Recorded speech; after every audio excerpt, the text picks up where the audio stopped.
Pokemon Diamond and Pearl marked the first time that the Pokemon games, the proper Pokemon games, have appeared on the Nintendo DS after dominating on the original Game Boy and the Game Boy Advance. This is a really accessible RPG, it's got a really fun character to it, and it adds just enough new stuff that fans are gonna love it.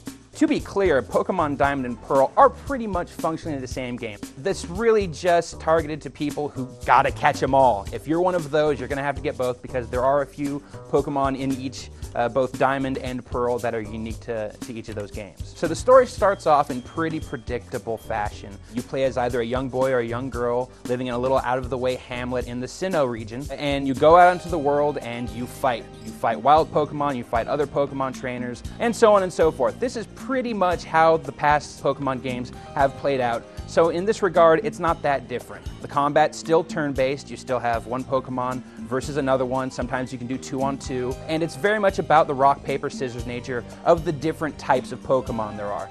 There's just enough different types of Pokemon for you to obsess over this endlessly.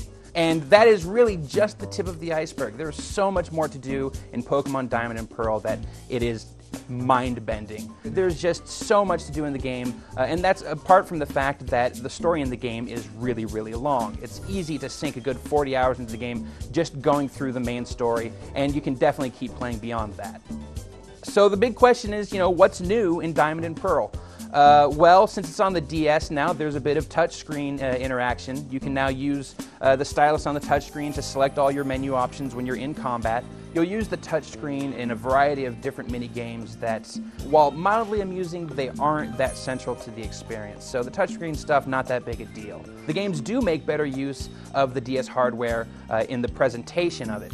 Though these games are still largely 2D in presentation, you'll notice while you're walking around towns that the buildings are all polygonal, which kind of gives an interesting perspective to the game. The presentation is just really great to look at because it is so vibrant, the colors look so good, and there's just a lot of really great detail to the world and to the Pokemon themselves.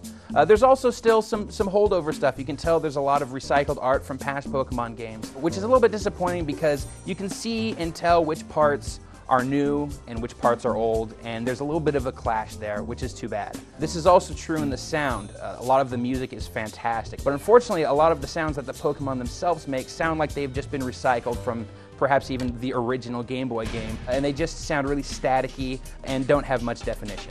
Though probably what's going to have Pokemon fans most excited about Diamond and Pearl is proper internet play.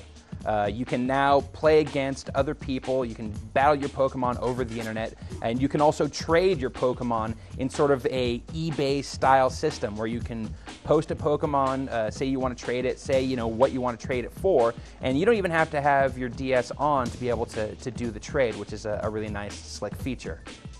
Pokemon Diamond and Pearl also offer voice chat. They'll take advantage of the brand new headset for the Nintendo DS so that you can talk some smack to the folks that you're fighting against while you're playing over the internet. Unfortunately, you do need to use friend codes if you're going to be chatting with people. This is kind of Nintendo's way of filtering out the crazy people from talking to the kids that they don't want them talking to.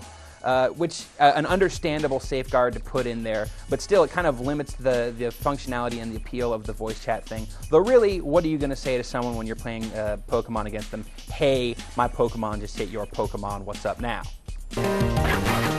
So despite the addition of stuff like the touchscreen support, better presentation, and all this internet stuff, it's kind of surprising how long-lasting the Pokemon franchise has been because at its core, these games have all been really the same. And a lot of that just has to do with the fact that these are really well-made games and the fundamentals are just really addictive and really stand up well.